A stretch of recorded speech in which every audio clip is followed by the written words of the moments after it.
Salut la famille, j'espère que vous allez bien. Je commence par remercier l'UEFA pour le poulet qu'ils nous ont servi pour les playoffs. Nous les qualifiés en huitième de finale, on aura du divertissement les amis. Franchement, je kiffe le nouveau format de la Champions League. Il y a trop de divertissement. Même si Carlo Ancelotti s'est plaint en disant il y a trop de matchs. Ouais, c'est parce que le Real Madrid ne s'en sort pas. Si le Real Madrid était qualifié pour les huitièmes de finale, il n'allait pas se plaindre, les amis. Je suis désolé pour toi, Carlo Ancelotti. Quand on voit que ton président, Florentino Pérez, veut la Super League, on va jouer combien de matchs en Super League? Donc, monsieur Carlo Ancelotti, je suis désolé pour toi. Mais nous qui regardons les matchs là, on kiffe. Il y a du divertissement. Et lors des playoffs, on aura encore ce divertissement là. Merci à l'UEFA pour le poulet qui sont en train de nous servir.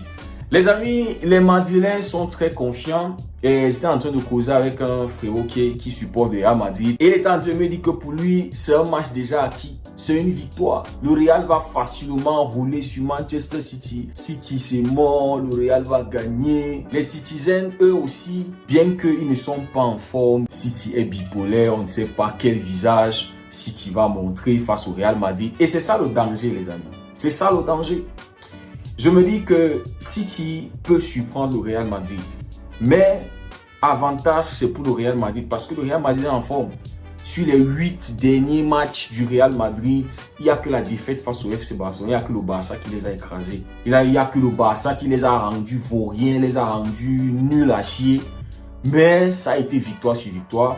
Il y a un Rodrigo qui est en forme. Il y a un Kylian Balthazar, voilà là-bas derrière. Il y a un Kylian qui est en forme, qui a marqué à presque tous ces derniers matchs-là, sauf face à Brest. On lui a fabriqué une passe décisive, mais bon. Voilà, il n'y a que face à Brest où il n'a pas marqué. Kylian est en forme, Vinicius est de retour. Vinicius a eu une interview, il disait « Ouais, je veux rester au Real plusieurs années et tout. » Donc, les Madrilènes, ils sont en forme. Je pense que l'avantage est madrilène, même si le Real n'a jamais gagné à Etihad Stadium. C'est ça aussi, les amis, la statistique. Le Real n'est jamais allé là-bas les battre en 90 minutes. La saison dernière, c'était lors des tirs au but où le Real Madrid a pu gagner. Avec un Lunin qui était stratosphérique. Franchement, Lunin qui faisait une saison de malade en Champions League, que ce soit en Champions League, que ce soit en Liga. Quand on considère même globalement Real Madrid City, City a un certain avantage. C'est-à-dire, lors des 5 dernières années, City a eu à dominer le Real Madrid. 4-1, 4-3, 3-2-1, le truc en fait. Voilà, donc vous comprenez un peu. Donc je pense que la forme actuelle du Real Madrid met le Real Madrid devant City. Et comme je disais les amis, City est bipolaire. City qui tape Ipswich 6-0, je crois que c'était 6-0, c'était 6-1.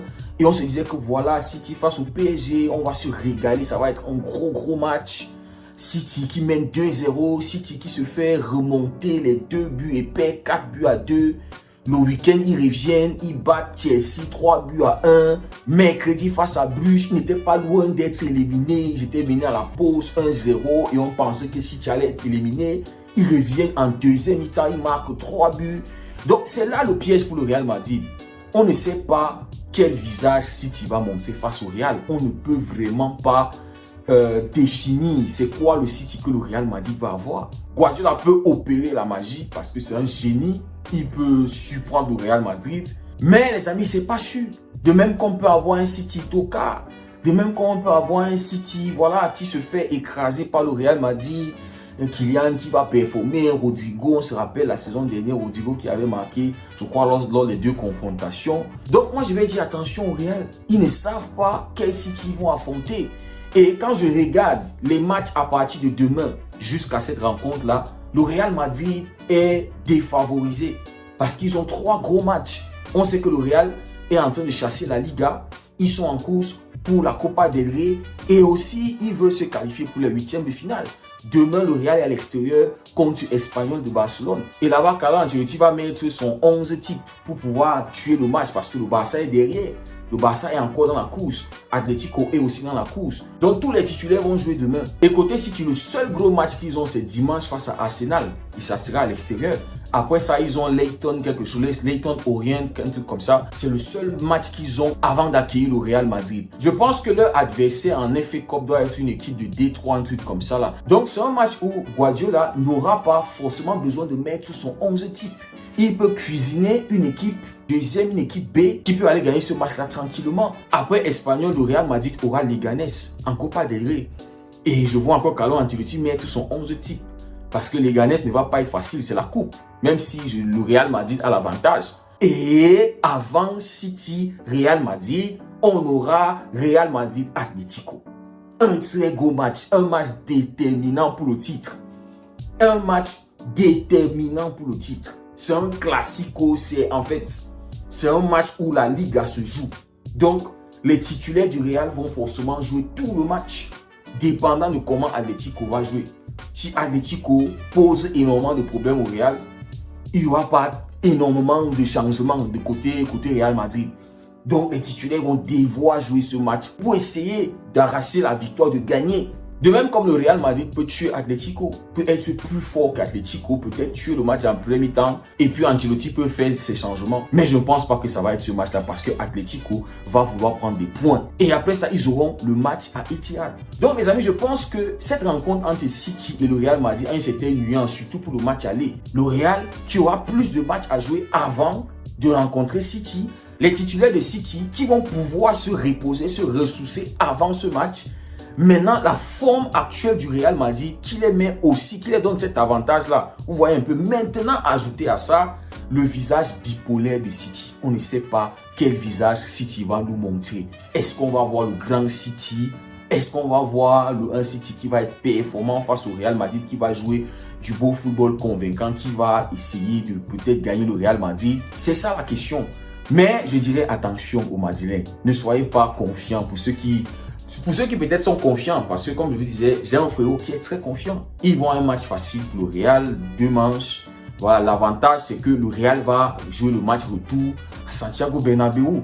Donc pour moi, City va devoir capitaliser la base chez eux à Etihad et arriver au Real Madrid. S'ils peuvent gagner bien, mais s'ils ne peuvent pas gagner, peut-être prendre un match nul et se qualifier. Mais les amis, je serais beaucoup penché côté City. C'est pas parce que je suis pas supporter du Real Madrid, mais parce que je pense qu'on peut avoir une surprise. Un scénario inattendu, franchement. Parce qu'à la fin de la journée, City n'est pas favori. On sait qu'actuellement, City, ça ne va pas bien. Maintenant, les amis, on aura d'autres grosses rencontres. Je vous disais qu'on aura du poulet lors de ces playoffs. Pour nous, les qualifiés en 8e de finale, on aura du divertissement.